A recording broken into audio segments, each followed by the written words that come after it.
ఏపీలో కేంద్ర ఎన్నికల సంఘం పర్యటిస్తోంది. సార్వత్రిక ఎన్నికలపై కీలక సమావేశాలు నిర్వహిస్తోంది. జిల్లా కలెక్టర్లు, ఎస్పీలతో సీఈసీ బృందం సమీక్ష జరుపుతోంది. ఈ నేపథ్యంలో సీఈసీని వైఎస్ఆర్సీపీ ఎంపీ విజయసాయిరెడ్డి బృందం కలిసింది. అలాగే 8 పార్టీల ప్రతినిధుల వినతిపత్రాలు తీసుకోనుంది సీఈసీ.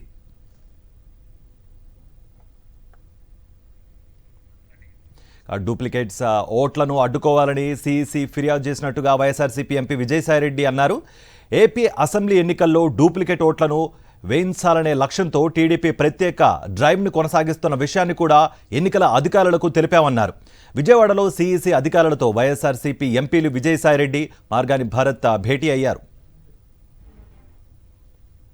డూప్లికేట్ ఓట్స్ తెలంగాణలో ఎవరైతే ఓటర్లుగా నమోదు చేసుకున్నారో వారే ఇక్కడ కూడా ఆంధ్రాలో కూడా ఓటర్స్గా నమోదై ఉన్నటువంటి డూప్లికేట్ ఓట్స్ చాలామంది ఉన్నారు ఈరోజు. అటువంటి డూప్లికేట్ ఓట్స్ అన్నీ కూడా ఒక వ్యక్తి section 17(18) of peoples representation act ప్రకారం ఒక ఇండియన్ సిటిజన్ ఒక దగ్గరే ఎలక్టోరల్గా ఒక ఓటర్గా నమోదు చేసుకోవాలి. ఇటువంటి డూప్లికేట్ ఓట్స్ అన్నీ కూడా రిమూవ్ చేయాల్సిందిగా ఎలక్షన్ కమిషన్కి విజ్ఞప్తి చేశాం. ఇక తెలంగాణలో ఒక ఎన్రోల్మెంట్ డ్రైవ్ అన్నటువంటిది తెలుగుదేశం పార్టీ చేపట్టింది. చాలా బోర్డులు ఉంటాయి, డిస్ప్లే చేస్తూ ఉంటారు.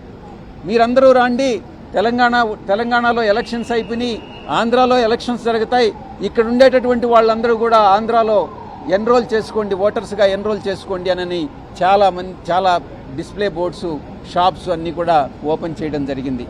ఇది చట్ట విరుద్ధం. ఒక వ్యక్తి ఒక దగ్గరే ఉండాలి.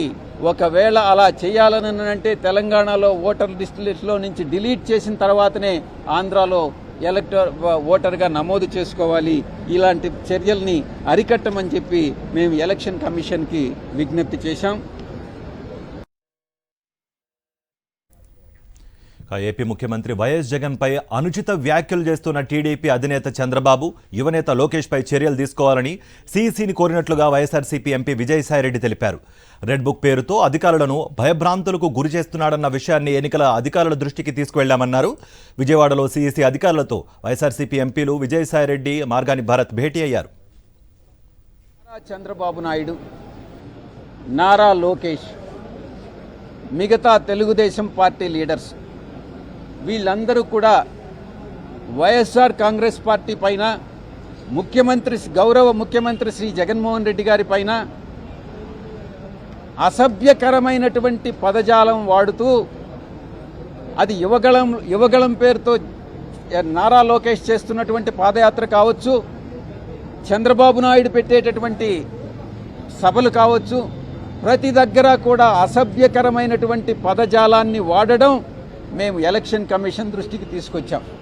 వీరి మీద ఇండియన్ పీనల్ కోడ్ కింద, క్రిమినల్ ప్రొసీజర్ కోడ్ కింద, Indian penal code, criminal procedure code కింద వీరి మీద క్రిమినల్ యాక్షన్ తీసుకోవాలి అన్నటువంటి విషయాన్ని ఎలక్షన్ కమిషన్ దృష్టికి తీసుకురావడం జరిగింది. ఇంకొక విషయం, నారా లోకేష్ ప్రతి దగ్గర కూడా ఎక్కడ పబ్లిక్ని అడ్రస్ చేసినా నేను ఒక ఎర్ర బుక్ నేను ఈ రెడ్ బుక్ ఉంది, ఈ రెడ్ బుక్లో ఎవరైతే అధికారులు వైఎస్ఆర్ కాంగ్రెస్ పార్టీకి పనిచేస్తారో, నిజానికి ఏ పొలిటికల్ పార్టీకి అధికారులు పనిచేయరు.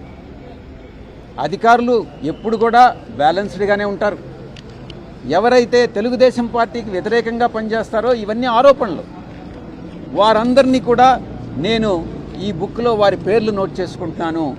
మేము అధికారంలోకి వస్తే, తెలుగుదేశం పార్టీ మేము అధికారంలోకి వస్తే ఈ ఆఫీసర్స్ అందరి మీద యాక్షన్ తీసుకుంటాం, వాళ్ళని సర్వీస్ నుంచి డిస్మిస్ చేస్తాం, వాళ్ళని జైల్లో పెడతాం అన్నటువంటి థ్రెట్స్ అన్నీ ఇస్తూ ఉన్నాడు, భయభ్రాంతులకు గురి చేస్తూ ఉన్నాడు.